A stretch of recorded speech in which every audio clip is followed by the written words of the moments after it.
आप सभी को पिछले दिनों मैंने 3 ध्यान विधियां बताई थीं। एक सोपानम ध्यान, जिसके अंतर्गत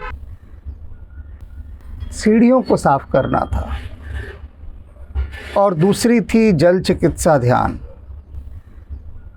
जल चिकित्सा ध्यान के अंतर्गत आपको जाप करते हुए एक पात्र से दूसरे पात्र में जल को उलीचना था। और तीसरी ध्यान विधि थी आलिंगन ध्यान, जिसमें वृक्षों को निहारना था और वृक्षों के हृदय से जाकर लग जाना था। अब जिन जिन लोगों ने इन तीनों ध्यान विधियों को किया, उनकी प्रतिक्रिया आई है, यानी उनका फीडबैक। उन्होंने अपने फीडबैक में कहा है कि जब से उन्होंने ये ध्यान करना आरंभ किया है, तब से उनका पूजा पाठ करने में मन नहीं लगता। पूजा पाठ उनका छूटता जा रहा है। ऐसा क्यों हो रहा है? उनसे मैंने पूछा, ठीक है, पूजा पाठ छूट रहा है, मन नहीं लग रहा, लेकिन मुझे यह बताइए कि जो ध्यान विधियां कर रहे हैं, उनको करके कैसा लग रहा है? तो उनका कहना था कि तृप्ति का अनुभव हो रहा है। मैंने कहा, यही तो चाहिए, तृप्ति। होता क्या है, 30-30 सालों से, 40-50 सालों से जो पूजा पाठ कर रहे हैं लोग, ऐसा समझ लीजिए कि जैसे एक ही कक्षा में बैठे हैं। पूजा और ध्यान का अंतर अब समझ में आ रहा है उनके जिन्होंने ध्यान विधियां की हैं। पूजा के अंदर आपको क्या करना है? बस बैठ जाना है। और उदाहरण के लिए मान लीजिए हनुमान चालीसा पढ़ रहे हैं, तो बस बैठ गए, हनुमान चालीसा पढ़ी, फटाफट उठ गए, बात समाप्त हो गई। अंदर कुछ नहीं होता, क्योंकि शरीर का जो पूरा सिस्टम है भीतर का, उसको सब पता है कि अब ये हनुमान चालीसा पढ़ेंगे और उठ जाएंगे, बात ख़त्म है। पिछले 40 सालों से, 50 सालों से यही कर रहे हैं, तो अंदर का सिस्टम सोया रहता है। लेकिन जब हम ध्यान विधियां करते हैं, तो ध्यान विधि क्या है कि पूजा से एक चरण आगे, एक स्टेप आगे। जिनका पूजा करने का अब मन कम कर रहा है ध्यान विधि के बाद, उसका यही कारण है कि यदि आपकी तरक्की हो जाए, प्रमोशन हो जाए, तो प्रमोशन के बाद आप जिस सीट पर पहले बैठा करते थे, क्या वहाँ बैठने का मन करेगा?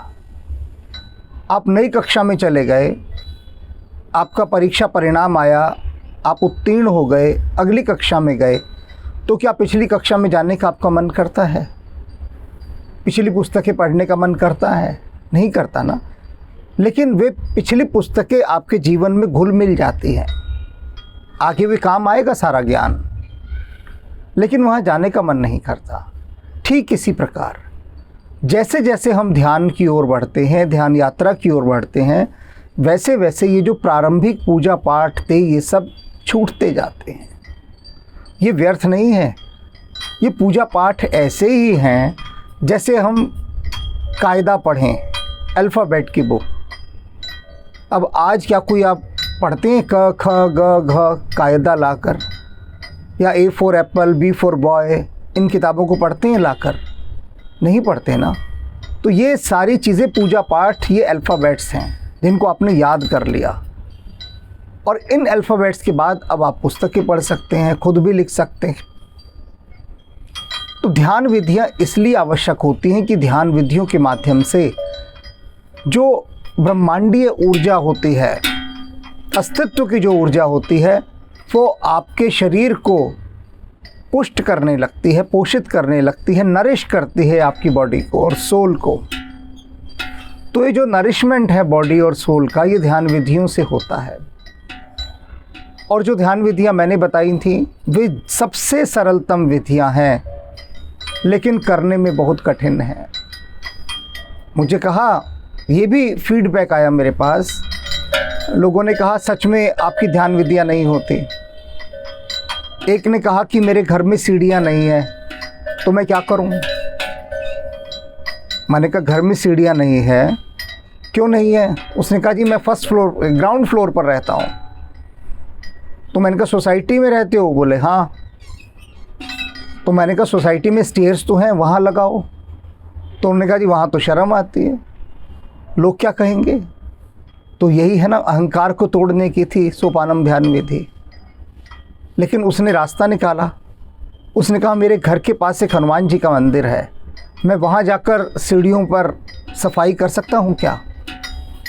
मैंने कहा कर लो, वहाँ भी कर सकते हो, लेकिन मंदिर में अगर तुम सीढ़ियों की सफाई करोगे तो तुम्हारा अहंकार बढ़ेगा, ये बता दूँ मैं। उसका कोई लाभ नहीं होगा। आप मंदिर में गए, सीढ़ियों की सफाई कर रहे हैं, लोग देखेंगे, क्या कहेंगे कि अरे वाह कितना भगत आदमी है, देखो अपना सारा अहंकार त्याग कर इतना बड़ा आदमी और मंदिर में देखो झाड़ू लगा रहा है, पोछा लगा रहा है। सब प्रशंसा करेंगे, मजाक थोड़ी ना उड़ाएगा कोई। और आपका भी अहंकार बढ़ेगा कि देखो लोग मुझे कितना बड़ा भगत कह रहे हैं। लेकिन यही जब आप सड़क पर झाड़ू लगाएंगे या सोसाइटी की सीढ़ियों पर लगाएंगे, तब लोग मजाक उड़ाएंगे। चाहे शब्दों से कुछ ना बोले, आपकी तरफ जिन आँखों से देखेंगे, जिन नज़रों से देखेंगे, उनमें आपके लिए मजाक होगा। बस वही मजाक यदि सह गए, वही मजाक सह गए, तो फिर समझ लीजिए कि भीतर एक नए चक्र का उदय होगा, नया चक्र खुलेगा, अहंकार टूटेगा, अहंकार को चोट लगेगी। तो लोगों ने रास्ते भी खोज लिए बचने के इन ध्यान विधियों से, करने भी और बचना भी है, दोनों बातें। तो दोनों बातें एक साथ नहीं हो सकती, नहीं हो सकती। सोपानम ध्यान के लिए अनेक लोगों ने यही कहा कि हमें शर्म आती है घर के बाहर आंगन में भी सफाई करते हुए। अरे तुम्हारा घर है, अपने घर के बाहर का आंगन, अपने घर के बाहर की सड़क, बस उतना हिस्सा साफ करो ना। लोग हंसेंगे तो हंस लेंगे, खुश ही होंगे ना तुम पर हंसकर, तो खुशी दे दो किसी को।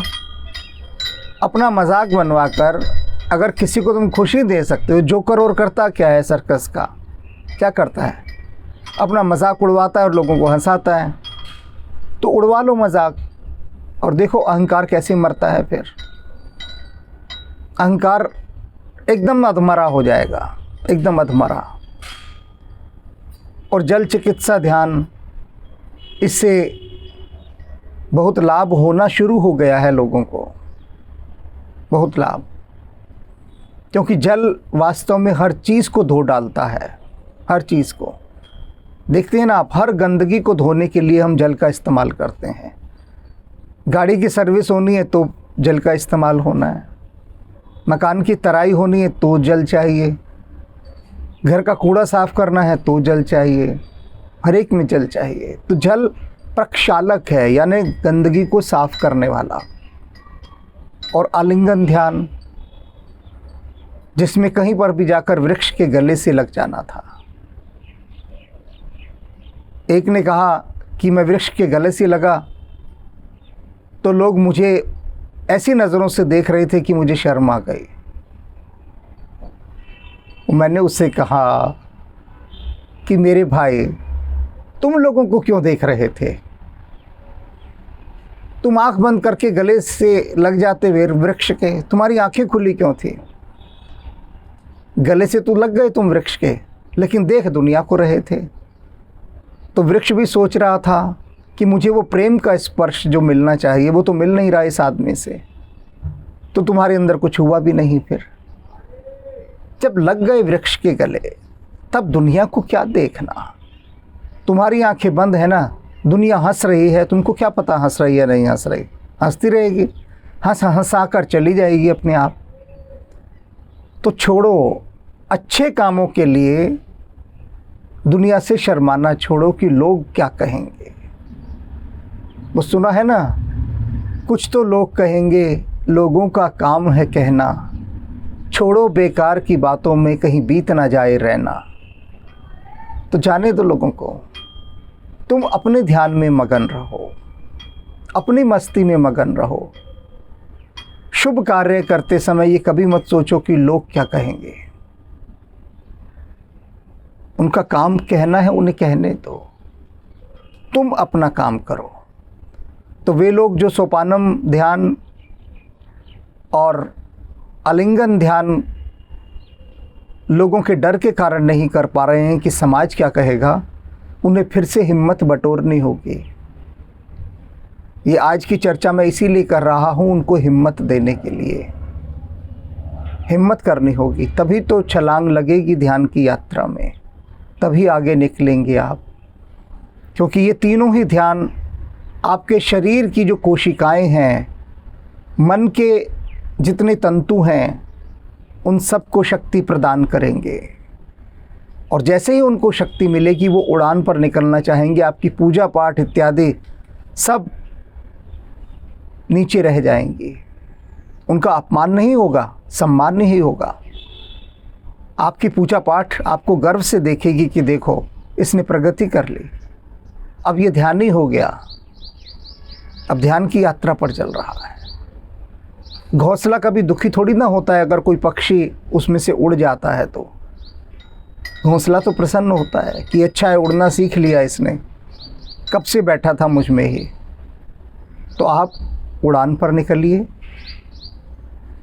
और इन्हीं मंगल कामनाओं के साथ एक बार फिर से अपने मन को समझाइए कि दुनिया की हंसी पर ध्यान ना दे। ध्यान दे तो बस ध्यान पर ध्यान दे और कहीं ध्यान ना दे।